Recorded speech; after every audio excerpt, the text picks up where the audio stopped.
We're hanging out at the Utah Masonry Council project that is, gentlemen, by far one of the coolest things that we have seen here. Brad Lang and Eric Sterner are the architects behind this marvel right here. And gentlemen, first of all, dang, this is incredible. Thank you. So how did you come up with this project? Well, this is a project that's actually been forming for the past 4 years. Folks who have been at the World of Concrete have seen other pavilions that we've done with the Arizona Masonry Council, now with the Utah Masonry Council, about this idea of pushing the boundaries of masonry and showing what masonry can do as a material. Specifically, what we've been looking at is prefabrication in masonry. Okay. Some of our early pavilions studied both conventional and prefabricated components. The second pavilion iteration was purely prefabricated, and now this third iteration not only is purely prefabricated, but is also demountable. So after this project and after the convention is done, we're going to take this down. It's not going to see a landfill, and we're going to basically donate it to a masonry school here in town. Maroney's going to tell us more about that, but this idea of prefabrication and being able to use, mount, and demount the pavilion and not worry about the sustainable questions of it going into a landfill afterward was the final piece of this puzzle that we've been studying for the past 4 years. And let me ask you, Eric, you know, for designs like this, when you guys are working and trying to put some together, what goes through your mind? Because I know there's a lot of factors involved, right?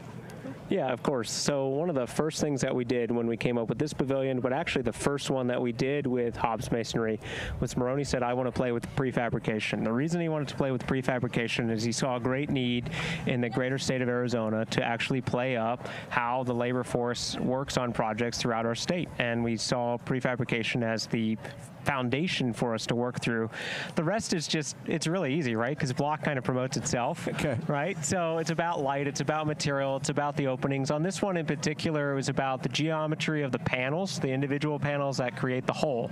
So, I mean, you can actually see our sequence on here. Yeah, I was noticing that. I'm like, this is almost like I'm building a Lego thing together. Yeah. It's like, it's the same thing. I'm like, I can do this at home. Yeah, and we actually have Lego pieces on our table over there that you can work with. We printed each of these panels out, and you can try and put together your own pavilion. But no, that's on this one, it was really about the parts becoming the whole and the relationships that those would bring, whether it be through the connection, whether it be through the light, whether it be about some of these crazy cantilevers that make you feel a little uneasy. We always love that. Yeah, I know. It's like, I don't know, but you know what? I'm not worried about it. So are we going to see more projects like this from the Utah Masonry Council? We hope so, yeah. Of course. Yeah, and really some of the goals of this research is to hopefully scale up the idea of prefabricated masonry to actual building projects, and we don't know where that's going to take us, but that is a goal of the research, is to try to bring some of these ideas to market so that we can,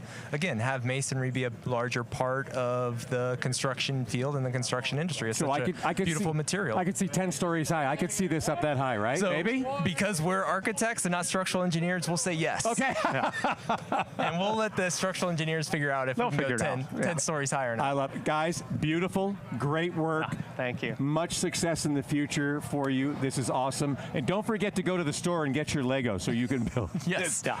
No, stop by to the Utah Masonry Council booth and talk to these guys about this project. It's stellar.